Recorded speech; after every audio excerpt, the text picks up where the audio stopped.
exactly 10 o'clock, there was a loud bang on the door.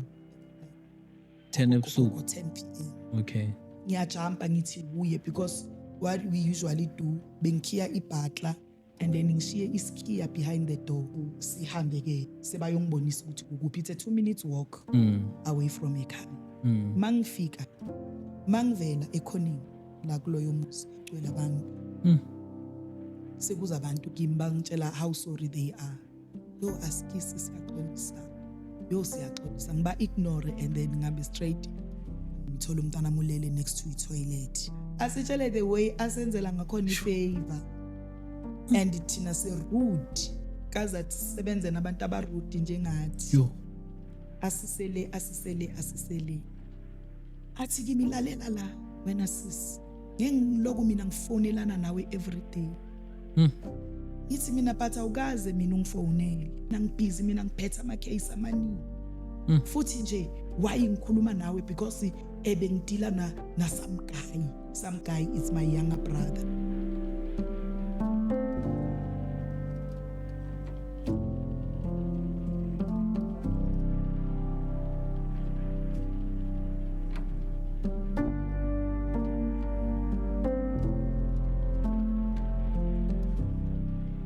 Hello, guys, and welcome back to the Hope Revolution podcast. My name is Muraro, and I am overjoyed to have you guys present with me again.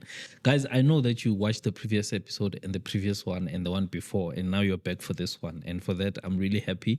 And I have so much love for you. I've got so much, inspiration. You just inspire me to keep doing this. We are continuing with our story of hearing what South Africa is going through.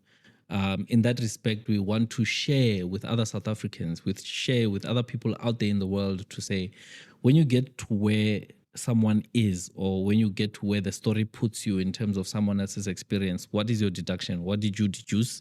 What lessons are you learning? And when you are put in that same situation, what's the best thing for you to do? Also, how can we assist the person who is sharing? Because when someone opens up, they're expecting us to also just come back and assist them in one way or the other. And the objective here is to share, inspire, and also uphold and uplift the person who's going through what they're going through. Because most of my guests are undergoing situations that are very difficult and very painful. So let's support them. Let's give them a like. Let's give them advice. Let's give them a share. Let's push their story, so that maybe someone somewhere sitting in a specific place can take note of whatever it is that they need to. But without wasting time, this is the Hope Revolution, and we are happy to have you again. Today, I'm sitting no Sisi Simunjan. Ngiyaphila Ngibonge for taking your time and coming through to join us la uzositshela udaba lakho. Usisi ngizothi ubani? Igama lami nguNes Msibisibongo. Okay, ugama uNes. The previous guy who was just here also is a nurse as well. But that's your name. That's my name and the profession as well. Wow. Hey, wow, that's deep. Yeah. That's deep. Okay, that's nice. We had two people that really embrace what you guys are doing. I could never be a nurse, by the way. Why? I just cringe at the sight of blood. Oh, okay. I'm very good with emergencies, but not medical emergencies. Oh, okay. Yeah, so where there's a fire, where there's anything happening, I'm gonna jump in. But the moment ngibona ngathi kune gazinyana, hayi ngizofona. So Yeah. yes, Hayi, yeah, angithi ngiyawazi ama limits. I know my limits. yeah, for sure. Yeah, but medical aid, but in first aid, I can be able to render here and there. But yeah, maybe let's start with you and find out Uguchi, Usisi, where does she come from, and what brings her here. Okay, ngibuye eThwathwa, Okay. ngikhulela khona. What brings me here today is to tell my side of the story Okay. ngemeda yomntanami, Mhm. because abantu baya assume abanye baconcludile, Okay. but I'm here today ukuzokwazisa umphakathi my side nokubazisa ukuthi what exactly happened. Okay. Yeah, Okay. assume ukuthi sicabanga ukuthi Okay. Maybe before we jump into the actual incident, let's talk about the person who you lost. Because once kuba nemeda, which means we lost someone. Who is this person? He's my son, my one and only son. Oh, wow. Okay. Can you tell us about your son? from a young age and tell us who is this person? My son, igama lakhe busicela kuhle Innocent Msibi. Okay. He was 20. He was about to turn 21 Okay. on December 27. Mm. He was a bubbly child, thanda abantu, Mm. a friendly, and Wow. a joker nje most of the time. Oh, nice. Oh, that's beautiful. What is your fondest? I always ask this question. What is your fondest memory? That this just one memory that you have of him that always just lingers in your mind. The last day Mm. of his life on earth. Mm. Yeah. That day, we spent the whole day together as if we knew Oh, wow. it was the last day. Mm. Yeah. Mm. We spent the last day. Mm. The whole day. Yeah. And I always feel like I get the same answer every time I ask, because even the previous answer that I got is similar to yours. I'm not trying to relate the stories, but what was different about that day? Manje ngiyarealize ukuthi yazi mos i-relationship between a mother and a son. You always fight about different things. But towards the end, towards ilanga lakhe lokuhamba, things were different. Like he tried so much to maintain peace. Every time ngithi ngiyashouta, he'd laugh at me. Yabona? And then manje mase ngihleli ngiyacabanga ukuthi okay, I think ngathi bekazi ukuthi ngifuna ukuhamba between mina noma mama ku-right. It's right, yeah. And how does that make you feel today where you're sitting? I know we haven't jumped into the story yet, but having had that feeling and that perspective of reflecting on that memory, how does it make you feel where you're sitting now? I can't say I'm glad, but it gives me peace ukuthi uhambe si-right. Okay. Si-right. We used to fight a lot, but towards that time, right. Okay. I think also what I would like to also dive into is ningaki endlini nabantwana bayingaki yena ukuphi lapho uyabona njoba ngishilo ukuthi bekuye yedwa uye yedwa okay besihlala soyi2 vele okay yes. Oh wow so that's beautiful. So let's jump into the story again. What happened? Okay, bengishayisa on the 25th of August ekuseni. Knocking off and ngiba off for the following few days. And then we had planned ukuthi sizoya ekhaya kuseduduza on Tuesday, but masi notify umama ukuthi we will come on Tuesday. Athi no yena Tuesday uzoba ngekho. Let's rather come on a Monday. So mangifike endlini ngimthola ulele. Ngimvuse ngithi mina sesiyeduduza ke. Okay. Vuka, prepare yourself. And then wavuka walungisa nami ngazilungisa. Mangisengiqedile mina ngirealize ukuthi akekho la endlini. And then ngaphuma ngaye emotweni mangisemotweni ngitry kumfonela ukuthi ukuphi sizohamba. As ngiphethe ifone esandleni sami kungena icall unknown number. Mangiphendula uye uthi kimi bekangibiza mubi because athi yena muhle kunami. And then athi kwicall mubi ngila eKawash. Was khona la ngifuna sidlule khona masinyane. Okay. And then I drove to eKawash ke ngamthola wangena emuva emotweni. Ngambuza siyapi athi kimi siyala ePurchasing yesithuka Vix. Siyolanda ifone yami izolo ebusuku bangithathela ifone. Ngithi mina ithathe ubani achaze ukuthi lo mfana othethe ifone yami bebasola ukuthi lo ntombazane bengihamba nayo itshontshe ifone ka the accused. So njoba bazile ke bathatha ifone mabathatha ifone esandleni sentombazana bebacanga ukuthi ifone yentombazana. Okay. Only to find out ukuthi ifone yami. And ngathi sebane information entsha ukuthi ifone yentombazane elahlekile ikuphi. Okay. So ngifuna ungikhaphe siyolanda ifone yami. All right. Okay, we went safika kukhaba umfana samthola vela aphuma umfana. Ngambingelela ngacela ifone yomntana. Ifone yomntanami wathi kimi isentombazaneni. Okay. Ngathi mina ikuphi intombazana. Okay, makathi isentombazaneni athi umntanami bathi intombazana ithi kuwe. Uyayibona.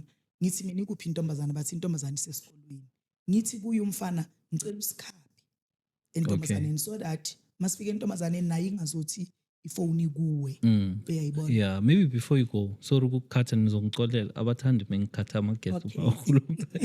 I want to understand the relationship yakamfana nontombazana.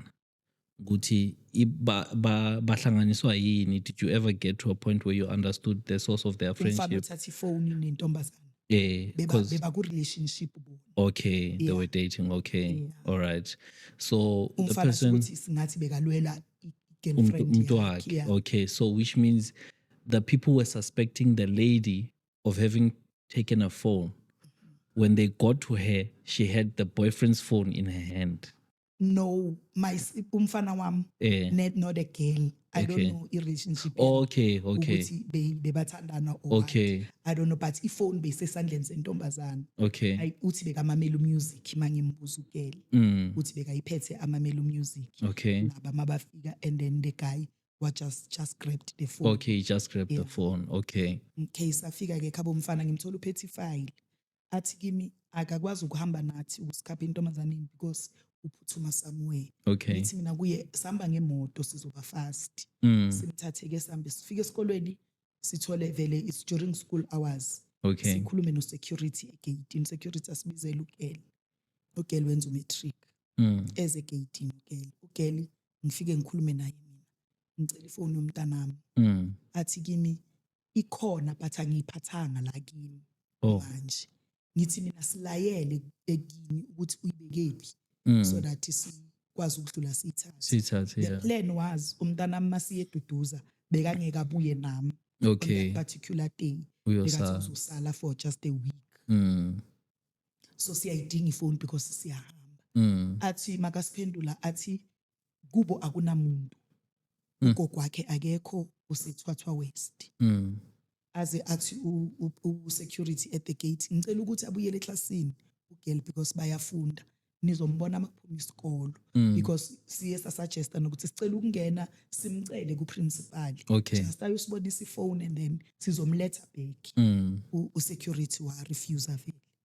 Okay sahamba masiqeda lapho the boyfriend athi kimi mina mama ke ngicela ukuhamba ngize ngimbuze the boyfriend ukuthi uyapi kanti athi ayinge driving school ngithi mina no it's fine ungahamba. Okay. Sesiyasuka ke esikolweni masisuka esikoleni athi umntanami kimi mubi unamanga uKatalia makathi kuba kunamuntu because ugogo usala nomntanakhe. Okay. Ugogo angeke azule nomntwana asahambe siye ekhaba uKatalia.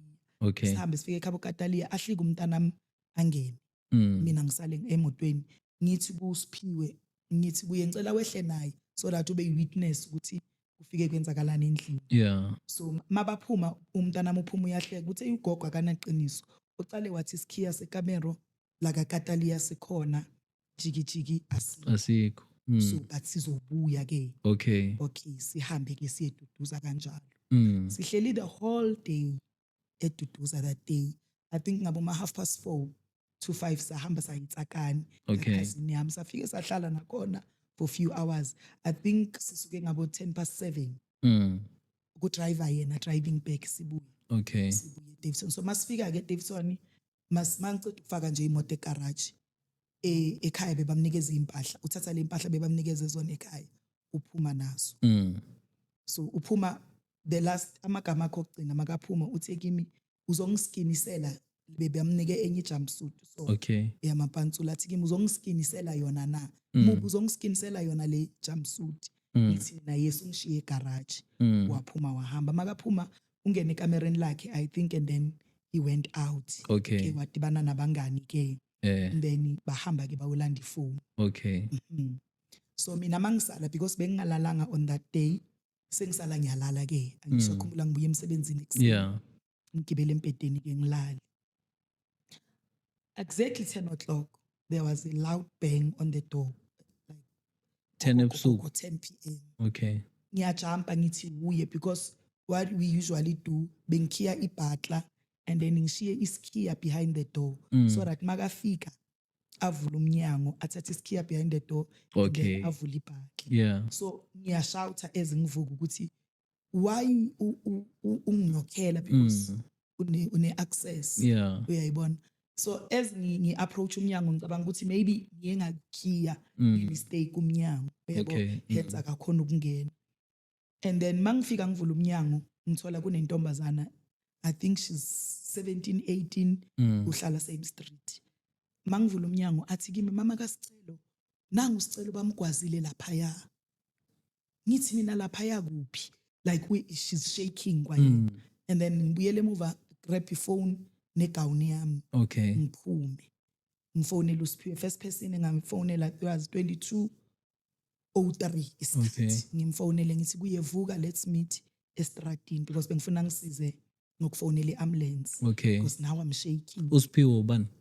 My adoptive daughter. Okay. Okay, sorry, yeah. So sihambe ke sebayongibonisa ukuthi kukuphi. It's a 2-minute walk away from ekhaya. Mangifika, mangivela ekhoneni la kuloyo muzi, already kunomphakathi ugcwele istradi. There are people approaching me, or before that ngidibane nentombazana same street ngasekhaya before ngizovelela khabo ntombazana. Intombazana iyakhuluma no somebody but ngizange ngimbone ukuthi ubani. Uyambuza usambodi ukuthi yini, wagijima yini. I-answer ka-girl was, nanya uSicelo lapha bambulele. Eish. And then makajikisa inhloko I realize ukuthi nangu mina. Akasakhona ukuchubeka ne-conversation, sekeza kimi. Sekathi yo mama kaSicelo, so sesiyakhuphuka ke siya la kwisini. Mangivela kwisini kugcwele abantu. Sekuza abantu kimi bangitshela how sorry they are. Yo askisi siyaxolisa.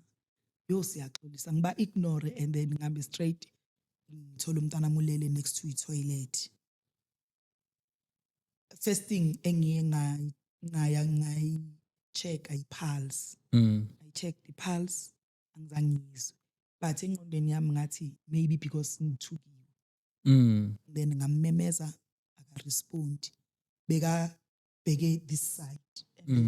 Mangithi ngithena inhloko yakhe, yabo, yeza nje. Okay. Like someone onga respond, ivele yathi nje. Uvula amehlo umbhekile. And then ngamvala amehlo and then ngaphuma. Tried to call i-R25 ke sabathola. Bengabanikeza address yasekhaya ke. So I had to wait for them ngisekhaya. Because bengayazi address yala bekakhona. So sabalinda ke, while sibalindile bathi kimi bacela bangibuza how is the patient engibabizela yona, yabatsho ukuthi patient unresponsive.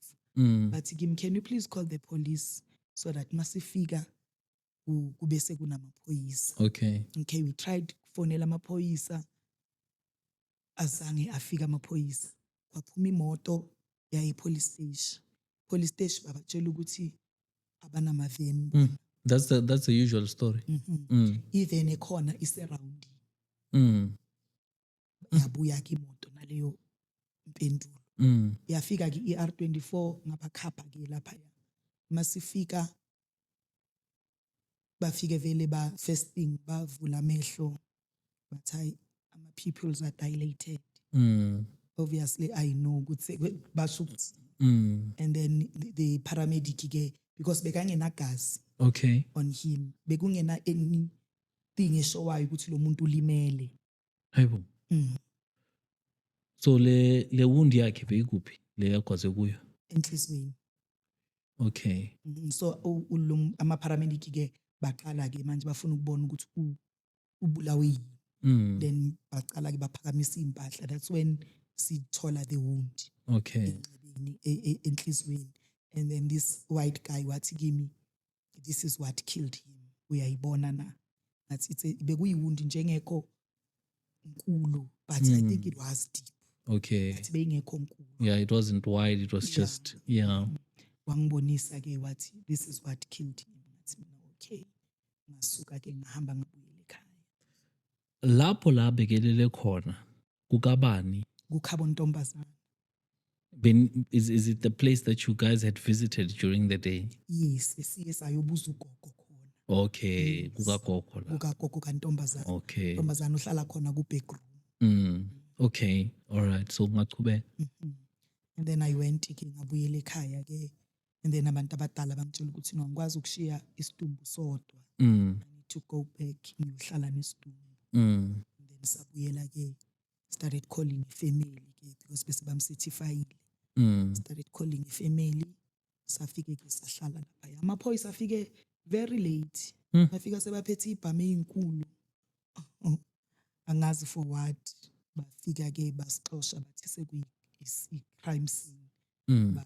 Bavala ke kwafika nabantu beyithombe, they took pictures and then bangena endlini ke bathatha istatement sentombazane endlini. That was my next question. So nilapha umama wena njengomama ulapha. And then I can understand the shock because people would do funny things when they enjoy shock like what you were going through. So the leaving of the crime scene is something that I realized that it's a constant thing.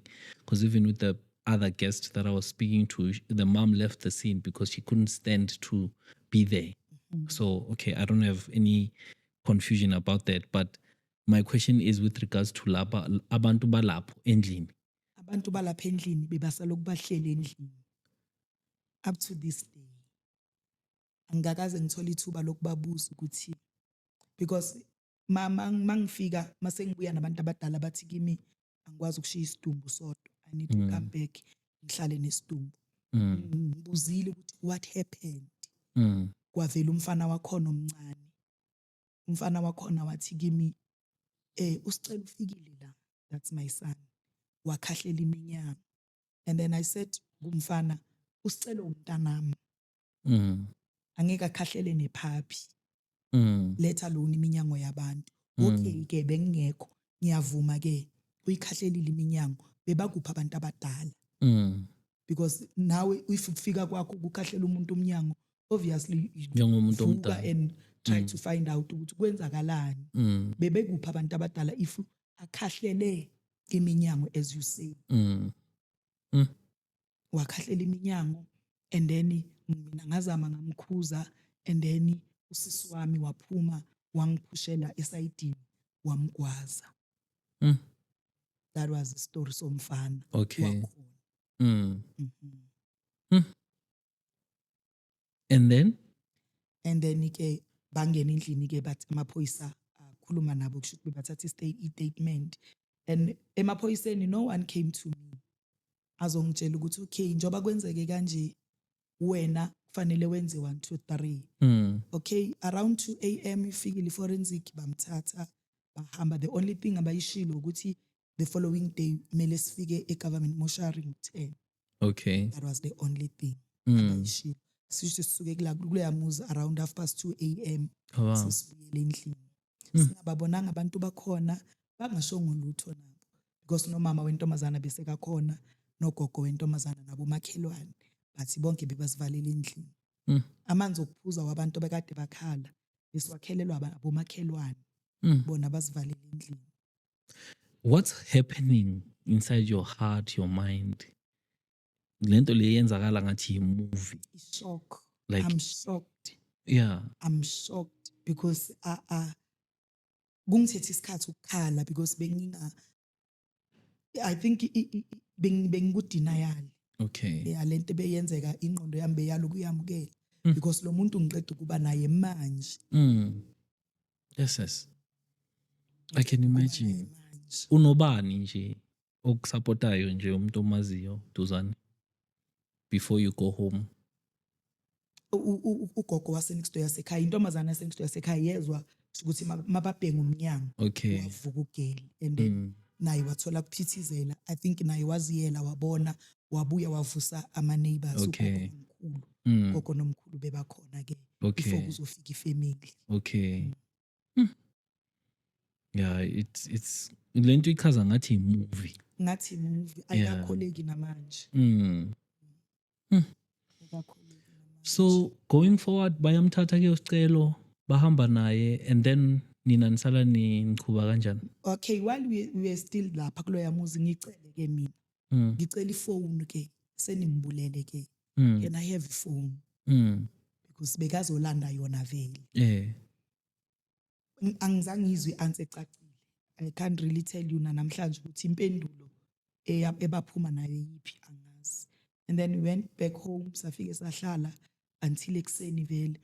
And then I think I'm around 6:30 sesiyaprepare ke siyalungisa endlini kungena omunye umama angimazi angeke ngimkhombe even today ahamba nomunye umama wangasekhaya makangena lo mama ugcoka iphinifa esikhwameni sephinifa yakhe akhipha ifoni yomntanami hayibo athi uma ngenyawo sanibonani ngilethele phone uyifake in plastic bag transparent plastic bag ayibeke ku stand se TV ngilethele phone nginikezwe umntanami angimazi naye umntanakhe ukuthi ubani nginikezwe umntanami because umntanami uthi uyavuka manje ekseni uyabona lo mnikazi wale phone uyatrenda ukuthi ubulewe so umntanami uyasaba unginikele phone so ngilethele phone futhi mina ngihlalanga ngisayo prepare abantwana baye crash aphuma hambi akekho umuntu ozombuza ukuthi ubani umntanakho even ubani today angimazi lo mama ukuthi ngizothi umama kabani umntanakhe ubani nokuthi ifone yomntanami beyifike kanjani kumntanakhe ifone is still on ngoba vele abayizamile ukuyifonela abangani bakhe beyiloku iringa but ingaphenduli nani beniyifonela I'm sure mina bengingakayifoneli because we were hoping to get ifone back because ugeli esikolweni uvumile ukuthi khona but isekhaya and akuliwa ngisho la siyabuza ngisho senitholile iqiniso lokuthi le phone ebelisuspect ukuthi itshontshiwe seniyazi kuphi ubani okusho ukuthi kulula ke ukuthi buyiseni le back yes hence I think nami mistake yami kuba ukuthi mhlambe ntambama ngingabuyeli naye but bengicabanga ukuthi isolvekile lento uyayibona easy because ugel already said ukuthi anginayo la nami I think nomntanami ukusuka yoyilanda bekatshela ukuthi kuzoba i matter of into easy give me my phone exactly iphele kanjani ukuthi mhlambe bebayithengisile le phone because loyo muntu rumors has athi iphone beyikhona esikolweni ngalelo langa ugela iphika bathi beyikhona esikolweni I think uye rugelo ithathe wayinikeza the other girl eseyivuka ithukiwe ekseni asazi and then uyahamba umama then what happens uyahamba kumama sisala simangele ke sesiphethe iphone isele nakithi ke then that's when we started to prepare for funeral and stuff and then I think on a Tuesday angazi bekwenzakalani but khona la bekufuneka khona icase number and then because mina angaze ngashonelwa angiyazi process yayo yonke lento uqalaphi wenzani so my younger brother waya police station ke kuyocela i case number nikeza i case number I think it was on Tuesday night but uye whoever omnikeza case number wathi kuye sicela kusasa the following day uze la police station uzobona umuntu ozobe allocated we case ozohandlisha icase yenu okay sivuke ke on a Wednesday morning police station sifike ke sibanikeza case number bathi sizobona umuntu ophethe case basitshela ukuthi umuntu ophethe case nawo singene officeini lakhe sifike sihlale phansi asibuza ukuthi sizokwenzani why silapha ya ngimphendule mina ngithi nama ngazi sizokwenzani but izolo kuziwe police station kwathiwa kucelwa icase number kwathiwa ke size namhlanje sizobona umuntu ophethe case ianswer yakhe was akumelanga nize kimi mina yimi kumele ngize kimi bese ngiyamchazela ke ubaba uphoyisa ukuthi mina angazi vele ukuthi kwenziwani athi kimi futhi angazi nokuthi kwenzakalani mina iphi male docket yakhona bamnika idocket ayibambe phambi kwakhe makaceda athi ayivula page nje athi ngiyabona kukhulunywa ngefone la ithini into yefone kwenzakalani ngefone ngiqalele phansi nginarrate story ukuthi kwenzeke 1 2 3 4 5 mangiqeda athi kimi no ugel okuthethwe kuye ifone nomfana obekahambe nomntanakho makayolanda ifone ama witness la unyawafuna and afuneka urgently so uyabazi na ngithi mina ugel okuthethwe kuye ifone ngiyamazi ukuthi uhlala kuphi. NoGayi obekahamba nomntanami ngiyamazi. Athi kimi ngicela ungitholele bona and then ungifonele nawo amanamba wami. Ngiyabafuna kubalilekile. Okay, ngabuya ke ekhaya. Okokuqala singabantu abamnyama thina. Sikholelwa ey'ntweni ezahlukahlukene. Abanye abantu abakholelwa ukuthi uthi ushonele ungene emizini yabo. Okay. Bazokutshela ngeinyama nani. But I went kulawo makhaya woyithu. Ngayifike ngayithola intombazana. Ngayitshela ukuthi iphoyisa liyakucela. Intombazana yathi no problem. Ngizohlala ngilinde. Ngayakha bomfana, ngamthola umfana wathi no problem. Iphoyisa ngizohlala ngilinde. Then ngabuyela ekhaya mele ngihlale phansi angisho emadrasini. Ngalifonela ke iphoyisa. Ama witness ngatholile. Ba ready bathi ungafika at any time. Impendulo yakhe yathi anginamoto mina. Ngicela ungilethe wena. Ngicela uba collect ungilethele bona. Hayibo. Yazi njengoba uchaza mina ngiyacabanga ukuthi phela sowenza umsebenzi wakhe ukuthi uhambe. It's even a risk to you ukuthi ube uconfront abantu obasolayo wena ukuthi babulela ingane yakho usaya kubo. That's a risk. Number 2, mele ubathathe labo bantu wena ngemoto yakho ubahambise kuye. Excuse yakhe was at least when uyabazi mina kuzongithatha isikhathi ukubathola. It would have made sense if she said, is it a she or he? Is a he. If he said ukuthi ngizoza ngikupick up siye lapho uyongibonisa. Ngicela ungilethele bona. That's when ke ekhaya bakwata ke ukuthi hayibo. Kanti kusetshenzwa kanjani? And I did explain kuye mangifika ukuthi angazi ukuthi yipi iphathi kumele ngidlale mina kuyo yonke lento. I even asked him ukuthi ngivula icase na. Wathi kimi no, there's no need. But azange explain further ukuthi there's no need ngoba wathi kimi no, there's no need. So back on that night maybe mthatha umfana bahamba naye njengoba ayesethulile bebezowenzani, because all those pictures, all those people that are gathering that evidence, where does that evidence go if there's no case open? Ngalelo langa azange explain kimi ukuthi why athi there's no need. Okay. Yeah, but mase sengenza follow up. That's when he explained ukuthi umuntu mase kashonile belongs to a state. Okay. So this is a state case. Okay, yeah, that was my gap now. Okay. Yeah, Ibon.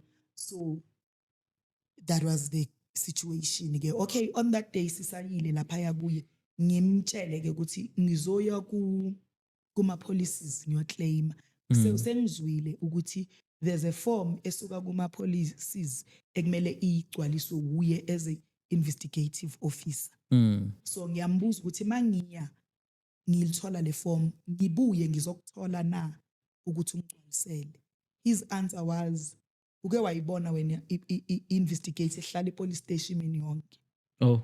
Like why are you rude? Because la ngiyabuza. Exactly. And ngamba no younger brother wami ngamba no mama wasenkonzweni engimregada as umama, so uyakhala. And then this police was like, sorry ma'am, phuma ngicela uyokhalela le ngaphandle. Yo. Hey, that person is cold, man. Very cold. Yo. Okay. Sihambe ke sibuye ke, and then on the day siyithole ngayo iform le ekumele aligcwalise samfonela. Siphethe iform, can we come by a police station uzosigcwalisela? Athi yena akekho, angazi use Captain Park kuphi. Okay, ngiyabuza ke phela ngirelaye kule mali ukuthi umsebenzi uphumelele. Exactly. So singakuthola nini ukuthi ukwazi ukusigcwalisela iform? Athi ngabo 7 ebusuku. 7 ebusuku. Hayi bese family iyakwata ke bamfonele bambuza ukuthi is this how you do things? Or maybe izinto zenziwa ngalendlela because thina vela saza ngisho izinto zenziwa kanjani. Asitshele the way asenzele ifavor ngakhona. Ubani loyo muntu ungamusho ngegama? Mhlawumbe nami ngizohlangana naye one day. I would like to know. Unfortunately I can't pronounce the same name. Angiyazi ukuthi pronounce kanjani. Asitshele the way asenzela ngakhona ifavor. and thina se rude kazathi sebenze nabantu abarude njengathi Yo. asisele but ifomu okusalayo lidinga ukugcwaliswa athi futhi akasazazi nokuthi ubuya nini kwalapha eCaptain Park. Okay ke akunankinga, can we meet tomorrow morning ngesikhathi wena ozokhona ngaso usigcwalisela iform. Athi yena following day yena uya ku training kai ko Heidelberg. Okay, before uya ku training obviously uyocala emsebenzini angisho noma ngabe u6 am mina I'll be there ungigcwalisela iform. Athi akazi so 6 o'clock bengise police station waiting for this police. Ngafona futhi mase sengise police station ngalithe ukuthi ngikhona ngimile ngaphandle. Wafika ke ngesikhathi afika ngaso wasigcwalisela ke iform la hamba ke iform. Friday morning before the funeral wafika ngemoto nge-private car. Usithola vele fortunately sime ngaphandle sibonisa abantu abafaka ithende ukuthi balifake kuphi. Okay. Uyafika ke uyabulisa ucela iwitness, fortunately same street. Ngithumele my younger sister ukuthi ngicela uvuse uwitness bese ngithi kuye the police uwitness lo uzokubonisa the second witness. Athi makangiphendula no loyo angimdingi okwamanje. Second one umuphi? Isecond one ilokuthathwe kuye iphone. Ugele okuthathwe kuye ethethwe ezandleni zakhe iphone. Oh okay. Lo solwayo ukuthi she's the one who did the act. Ubese athathiwa amaphoyisa ke loyo. Okay. Yeah. So athi akamdingo kwamanje. Ngimangale because ngithe mangimnarratela istory okokuqala. Uthe laba abantu bayafuneka urgently so boy too. But manje sekathi kimi no uzothatha lo okwamanje. Bahambe ke okay go prepare for funeral on Saturday. I think the next court appearance bengisemsebenzini mina angizange ngi-attend and bengiconcludile vele ukuthi I won't attend. Ngizitshela ukuthi whatever eyenzakalayo won't bring my son back. So I think angazi bengifila kanjani but bengifila ukuthi I don't have strength and energy sokwehla ngenyuka namakhoti. Ngiyibona. So ngizitshelile nje ukuthi hayi angeke ngize. Okay, bakhona abasendlini abebayo. Ama family members basele ba attend nomphakathi ke. Okay. And then on the second appearance ka girl basho ke ukuthi ugirl ungene all smiles ecourt waving abulisa abantu ecourt ayibi. Inhliziyo yami bebhlungu. Man bebhlungu inhliziyo yami. And then kushiwo ke nokuthi ugirl bekazofaka i-bail application but akafuna ukubuya kwi-area yethu. Ufuna change i-address. The address that will be known to court and the police only. Okay, mangiqeda ukuzwa leyo information ngithatha ifone bengisemsebenzini ngifonele the police, the investigative police. Abamba ifone ngizichaze. Ngifona ngelandline. Obviously I don't expect you to know ukuthi ubani on the other side. Yeah. Makabamba ifone ngizichaze ukuthi ukhuluma nonesi Msibi umama kaSicelo we-case yaseMandela.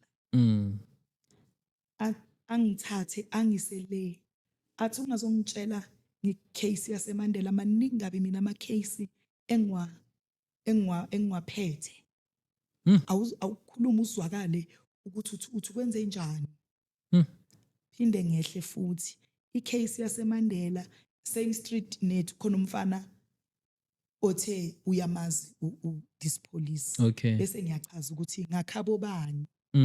Athi wo uthi ngithi mina ngicela i-update on the case. Athi kimi lalela la wena sis ngiloku mina ngifonelana nawe every day. Ngithi mina but awukaze mina ungifonele. Not even once. I doubt you even ukuthi uyawazi nama number wami. Athi ake ngize ngifonelane nawe every day mina ngibusy mina ngiphethe ama case amaningi. Futhi nje why ngikhuluma nawe because bengidila some guy is my younger brother. Okay. Nakhona akusukudila okungakanani bekukufonelana ukuthi ngikuthola lapho uzogcwalisa iform yabona akusukuthi ngathi bekadila naye am update on the case bese ngiyambuza futhi ngithi mina okay bowudila no some guy usamguy yena uke wama update na ngecase athi lalela la sisi mina ngibusy futhi nje wena urude mina ngengize ngikhulume nawe kwasha kwacima and then ngimbuze futhi ngicela ungiphendule la ubani vele hence ngike ngak-explainela kwasekuqaleni ukuthi angiyazi le situation enguyo ubani vele okumele abuze omunye or update omunye between you and me yime ngikubuzayo njalo or wena uyang-update na athi lalela la sisi strikesile mina angithathe angibeke ngicine ngithi kuye ngicela ukubona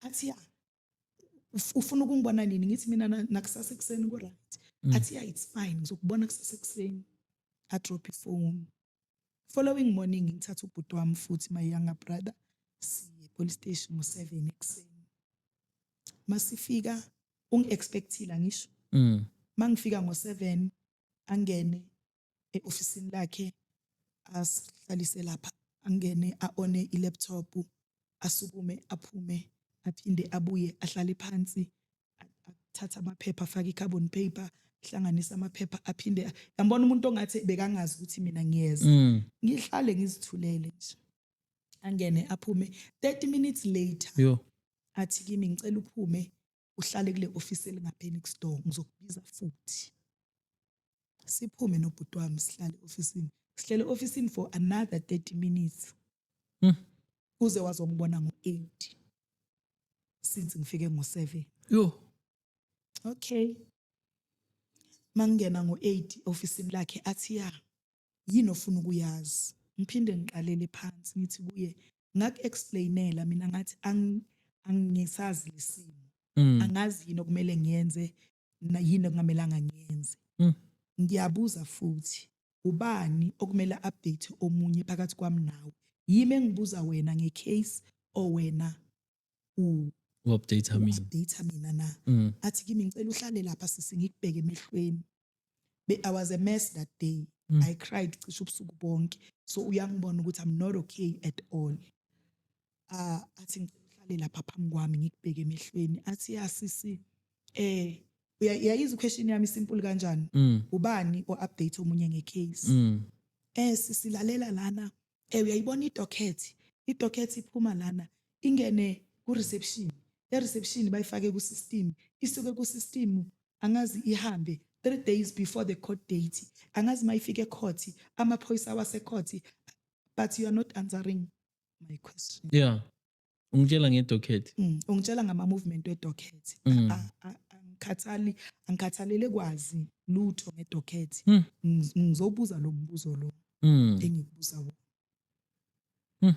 mara sisimele u-understand ngizama ukukuchazela ngilalele but awungiphenduli uyayibona so kuba ngathi siyaxabana manje because ngiyala ukuthi ungisele kanti mina ngifuna siye le wena umbuzo wakho impendulo yakho ukuthi yimi kumele ngik-update ngecase or wena whatever ufuna ukuyazi ngecase ngibuze full stop sidlule ku-question elandelayo okay angitshele nge-movement yedocket mina ngifuna ukulalela okay sengithulile ke ngikulalele angitshele nge-movement yedocket yahamba idocket yabuya 3 days before the case yahamba ibuye kwasha kwacima one ne-laptop asho the way afuna ukufaka amanamba wami ku-system ngakhona so that i-system kube yiye engi-update nge-movement yedocket okay bese ngiphinde ngibuze futhi makaqeda uku-explain whatever le explainer ubani u-update omunye ngecase athi no angina problem mina he's calm namhlanje like ngathi angikhulumi nomuntu ebengikhuluma naye izolo sisi whatever ufuna ukuyazi unelungelo lokungibuza futhi izangithathe namanamba wakho thatha amanamba wami wafaka efonini yakhe angisave whatever ufuna ukuyazi sisi ungangibuza it's okay second question ubani ongimele mina ngingathola ilawyer na? Athi no, awukwazi ukuthola ilawyer won't stand a chance yokuma ecourt on this case unless you are moneyed. Ungayithola ilawyer but angeke yenze next. Okay, ubani ongimele mina ecourt? Ubani ongikhulumelayo? Or rather okhulumela the deceased? Athi uprosecutor. Ngithi kuye, am I allowed ukuyoba ne-conversation no-prosecutor na? Athi no, you're not allowed. Oh, okay. Ngithi ngiyamangala because nama-court dates mina ngiwathola ku-social media. This thing uyibonile i-trendile nawe ku-social media. So i-next date ngibona kwa-TikTok or ngibona kwa-Facebook. Ubani kahle hle omele angitshele ukuthi i-date yeah. Athi awungazongitshela nge-social media mina. Sebenzi mina nge-social media. No, angikutsheli nge-social media, ngiyakuxoxela ukuthi mina ama-court dates ngiwathola ku-social media. Ubani okumele angi-update ngawo na? Athi ya manje i-system njengoba ngifakile ama-number wakho ku-system, i-system will update you. Okay buti, ngiyabonga. Athi ya ungabuza nanoma yini enye because ngifuna uphume la u-right usmile. Ngithi ayikho into esmayilisayo. But-ke njengoba sokuthi nginelungelo lokukubuza izinto, whatever engifuna ukuthi uyibuze, engifuna ukuyazi ngizokubuza. Bese ngithi kuye, ngicela ukuzwa the statement saka the guy obekahamba nomntanami. Athi no, that's confidential. Awukwazi ukuzwa. Ngithi because ugcina uthatha umfana that day, azange uphinde ubuye kimi ukuthi umfana umbuyisile or kwenzakalani. And umfana phela umntana wabantu. So kuzothiwa wagcina lo sisi hambise namaphoyisa umntwana. Awukwazi uphinde ubuye kimi ukuthi umfana umbuyisile kwenzakaleni. Athi no, umfana ubuyile, sisithathile statement. Bese ngiyabuza-ke ukuthi can I see statement? Athi no, angikwazi ukubona statement. Ngiyamangala because umfana uhlala same street nasekhaya. I can always ask umfana ukuthi exactly. And then as it stands okwamanje, what's the current status with the case? Do you know? Did the system ever update you as he was promising? I guess not even once. Not even once. Usisi uyitholile bail. Usisi uyitholile bail. Not even once. So the second, I think third appearance ngaya court, I decided to know it's here na me court. Mangifike court ngacela prosecutor, can I see you? Prosecutor wafuna. Ngambekela my side of the story. Bekuno prosecutor kuno court manager. U-court manager wathi ilungelo lakho ukuthi ulalelwe as a secondary victim. Ulungelo lakho ukulalelwa. Iphoyisa lithe kimi alithathi nikusevela kimi because mina was not on the scene. Ngithi mina but ngiyazi ukuthi kwenzakaleni up until izinto ezilidela kwisini. Athi no, yena akadili nalezo zinto, udila nesini nabantu abakade bakwisini. If bengekho kusini then akekho lapho, akafuna ukuzwa nix mina ngikhuluma. So manje sibuyela back kuboy manje lo umthethe. Remember uthe ufuna ukukhuluma nomfana. Lo mfana lo amthethe ulo mfana walapha kule ndlu. No, umfana wamakaya lapha bekahamba nomngani wakhe. Okay. Yeah, umfana obone yonke into naye. Okay. So manje I think let's unpack ke from le perspective yakamfana. Ngazi ugcina utholile ukuthi umfana lo beka lo msho manje ukuthi uthe kwenzakaleni. Umfana ngimbizile ngambuza. Umfana washo ukuthi siyile around 8. Sanokha azange sifulele intombazana, and masinokha bekuzwakala ukuthi uyasizwa because ngathi bekabukela ama movie and stuff. Bekuzwakala ukuthi uyasizwa and akaphenduli ngamabomu. Uthi bahamba babuya second time, I think around 9. Banokha, that's when ke azokwazeka. But umfana uthi kimi bekasele yena egate but he could see everything eyenzakalayo because i-Apollo beyikhanyisile. Okay. Yeah. So uyasho umfana ukuthi unokhile for a very long time. Wanokha. Eyenza le statements zabo zingafani because wakhaba untombazana uthi ukhahlela iminyango. Lo uthi akazange akhahlela iminyango. Okay. Unokhile for a very long time. And then intombazana yavula yagwaza. And then ngiyambuza kumfana ukuthi wena wase wenzani? Athi mama, to tell you the truth, ngivele ngaba shocked, nga freeze. Kungithethe isikhathi ukunyakaza. Ngicabange ukuthi ngenzeni.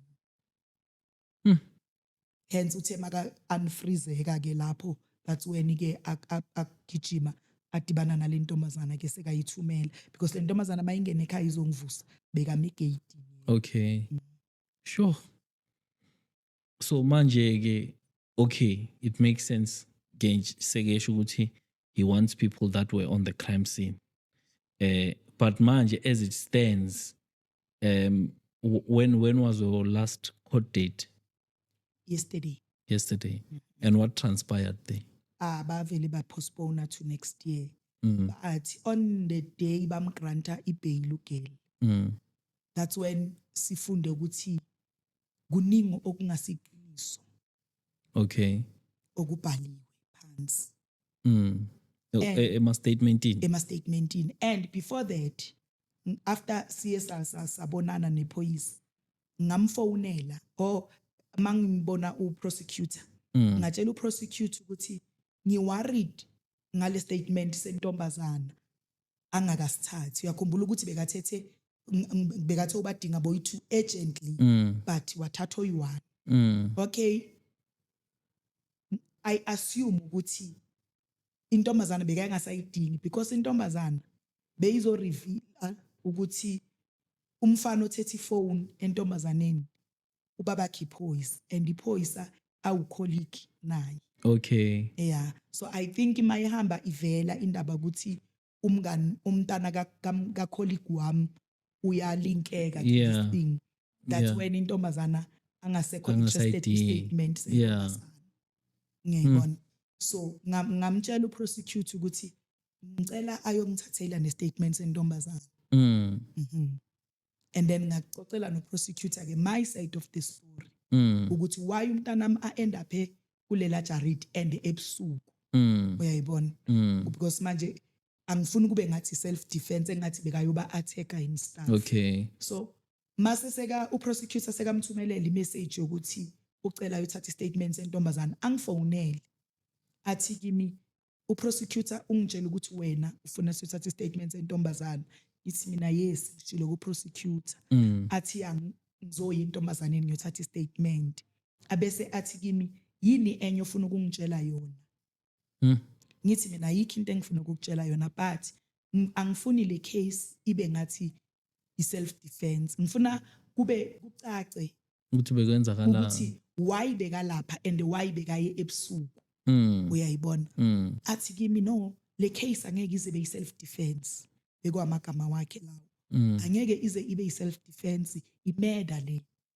Angeke ize ijike ibe i-self defense. Mina ngiyawazi umthetho. Inkinga yakho wena uhamba ulalela abantu and abantu abangawazi umthetho. Manje prosecutor you was umthetho. Ngithi mina ayi okay. Athi ke next time makukhona izinto ofuna ukuzibuza or ofuna ukuzikhuluma come to me. Okusho ukuthi ngingayi ku-prosecutor. Remember ngithe mangimbuza mina masidibene wathi anginalo ilungelo lokubona i-prosecutor. Mangifike ecourt bathi ilungelo lakho ukukhuluma. So why kune gatekeeping eyenzakalayo? So on the day bagranta ugel ibail. I-statement saka-girl sithi bekwabo 11 ebusuku. Umntana makafika wrong. Number 1 isikhathi sakhe wrong. Because by 10 o'clock umntana bese kashonile. Bekwabo 11 ebusuku umntana makafika and yena ulala ku-outside room nomntana kona 1. Bekahlaselwa amadoda ayi-2. Bekumele yena enze statements sakhe lezo. Amadoda ayi-2 usho lo mntanami nomngani wakhe and umngani wakhe uthi zangingene nasejardini I stood outside and lo muntu onokhaya uyamazi uzofunani and abantu bakhula bonke labantu uyamazi umntanami ukuthi harmless kangakanani bakhula bonke endaweni bekungasuka umuntu aqala ukumazi or bakhula bonke they even went to the same school uyamazi lo muntu onokhaya ukuthi uzofuna le wena ovumile ukuthi ikhona to prove ukuthi beyikuye bayilethile the following day but now no one is willing to listen to my side of the story so mase ngimtshela ukuthi kunabantu abayilethile ifone athi udetective no nabo labo bantu ba involved mele batholakale bachaze ukuthi bona ifone bayithathephi but up to this day akakayi kulabo bantu bayotholwa uwe mos uyokumele ubathola ubayise kuye ngibaguge ngibayise kuye so samangala ke intombazana yathola ibail kanjalo ukuthi magistrate wathi there's nothing a heavy kwisite la deceased engamenza ale ukugranta ukugela ibail ukusho ukuthi akunanto enesisilo kwicase kwisite la deceased yo so ugel bekazivikela kumadoda ayi2 ngo11 ebusuku so ugel uyayideserve ibail and uyabhala ubhala umatric and unomntwana ona 1 year so uyayideserve ibail kanjalo yaphuma ke kanjalo ukuthi wabe kuyi self defense ever since intombazana iphume nge8 October baba mgrant ibail ever since intombazana iphumile akakaza aphinda khulume nami uphoyisa ukuthi no ibail uyitholile but ever since and nami I feel ukuthi I'm not ready ukukhuluma naye yeah because prosecutor yena do you have direct contact naye okay from mabaqeda ugrant ibail then i-court move from good district izolo kuyi first appearance yase regional yeah after ba grant ibail move again so we different prosecutor different okay yeah.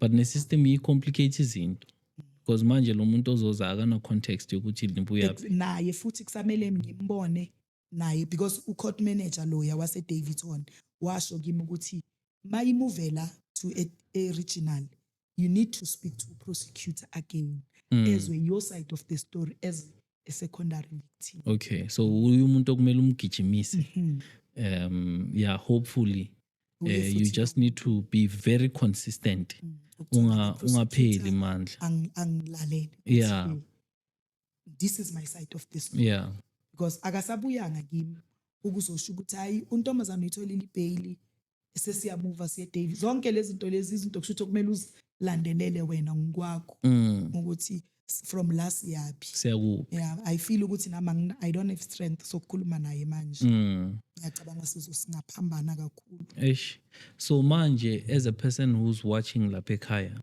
how would you like someone to help you in this situation nge-information I'd like to have information ukuthi ihandlishwa kanjani into enje legally yes because now I'm clueless okay to tell you the truth I'm clueless ngiyalalela nje nokuthi uprosecutor ngize ngikwazi ukumbona ngiziyele should bengiyofika ngibe disappointed kuye if anginalo lelo lungelo because manje akekho umuntu willing uku-open up ukuthi makwenzeke so naku okwazi ukukwenza nako ngakwazi ukukwenza yeah and I think nama viewers ekhaya that's information that could really help them because if they find themselves in the same situation. Unfortunately but the challenging ibona because I've had 2-3 guests in your situation where they don't know the process they don't understand the requirements they don't understand ukuthi mesuka la siyakuphi kanjani and no one is willing if the law avails prosecutors to represent you in a legal context, those people are supposed to raise your awareness in terms of the process. But because those people are not really serving the public, they are serving themselves, they don't care. You are born. Like the one Obega said Davidson, because we sign a petition, I feel ukuthi she failed us because akashongo next on our behalf ukuthi yini angayisho yena ukuthi ugela angadeserve ibail. Uvele wakhuluma ngepetition kuphela, but wena njengomuntu ongimele uthini? Because ugel elokishini siyamazi ugeli uyahlupha, unama protection order against her. Ugeli umama akahlala ekhaya because uke wakwazi umamakhe. Such information I think izinto bekumele ngabe bayazazi, bakwazi ukuzibeka ukuthi lo muntu uyingozi emphakathini ngo 1 2 3 4 uyayibona. But manje akekho umuntu owilling ukulalela ukuzwa ukuthi thina sithini. The only thing iphoyisa elingitshelela ukona ukuthi uyi first offender nama fingerprint wakhe abuyile and yabona umuntu ongathi uyakuchoshela so futhi uyi first offender nama fingerprint wakhe abuyile aclean. Emehlweni wabo is this innocent girl ebeyizohlaselwa. Uyayibona. No, I think we'll touch base with a few people that we know on our side and connect you to them. Yes. So that they can guide you. Ukuthi nanoma ukuthi bangeke beze bazo representa, but they'll give you a highlight in terms of what the process entails from a legal standpoint. Uyabona. But I think thank you so much for opening up. What we'll also do is try and bring a report to abalaleli ababukeli ukuthi nabo sigcine kuphi, because I think we need to give them an update ukuthi umama into ebekumela yenze 1 2 3 4 yini nani, so that we can then be able to proceed in that respect. But yeah, are you open to people that want to help you to contact you directly? I am. Okay, I think you can look at the camera and give out your number. Okay, my number is 073 051 2251. I also use that number for your WhatsApp. Okay, and then on the other side was a sister Unes. Sister Unes. Then on Facebook, Unes Msiv. No, siyabonga. I think it's ngikubonga for taking your time to come and share your story. And hopefully maybe you'll just find guidance and a brighter light moving forward from this specific experience with all that you went through and all that you are still going through. Where you are ngathi uNkulunkulu angaqinisa ukuthi uzokhona ukulwa umlwelo umfana ukuthi izinto zakho nawe inhliziyo yakho ibe right, uyabona, ube ne peace of mind. It's justice that I want. Yeah, no, siyabonga mama. Yeah, no, definitely. And kukithi abasekhona ukuthi nathi silwe simlwele. And also I'm happy that you've got a brother and family behind you and the community as well, trying to assist you ukuthi indaba ingaqhubekela phambili. Guys, thank you so much for being with us. I think this is one of those instances when we then realize again to say, you are hearing so many of these repetitive instances where people need help, where people need assistance. And from a legal context, when looking at the constitution and whatever, there are provisions that government is supposed to make to ensure that we as a community are living in a space that is healthy and conducive. But unfortunately, even when there are provisions, we've got law enforcement and all the different departments that exist, but still people are not getting joy. You will see more and more of these cases happening in community. You will see even horrible things happening in the community because people are beginning to lose faith in law enforcement. Into ezenzeka manje ukuthi umuntu alale nasakhe isibhamu, umuntu alale neyakhe imbazo, umuntu hamba aphathe umese la ngasemuva, not because I'm a criminal, because I know ukuthi I need to defend myself, and it's rather better. Exactly, it's rather better if I'm defending myself and fight for myself going forward, because if I am the one who goes down, it's going to be very difficult for those that are remaining. So we're going into a banana state where people need to protect themselves, literally. And if any danger is posed to you, we no longer depend on the police. And we're beginning to see these things happening because there are people who will not even report a case. And that's not a situation as if we want to, build a conducive community that lives together and grows together. We know each other. Can we not just live in harmony together and help each other be better instead of always killing, always targeting each other and attacking one another? it's something that really doesn't take us anywhere. But unfortunately, the systems that we have in place are failing to sustain the moral justice nationally. So what's happening is that people are taking it upon their hands, and we do not want that, because it means that if you do something to me, I am not going to go to the police. It means that as a citizen, I'm going to take it upon myself to come do that thing back to you. And I'm not saying that as something that I would personally do. I'm saying it as something that's already happening in the community, to say these are the lengths that people are going to. So let's try and see if we can build a community that thrives together and grows together.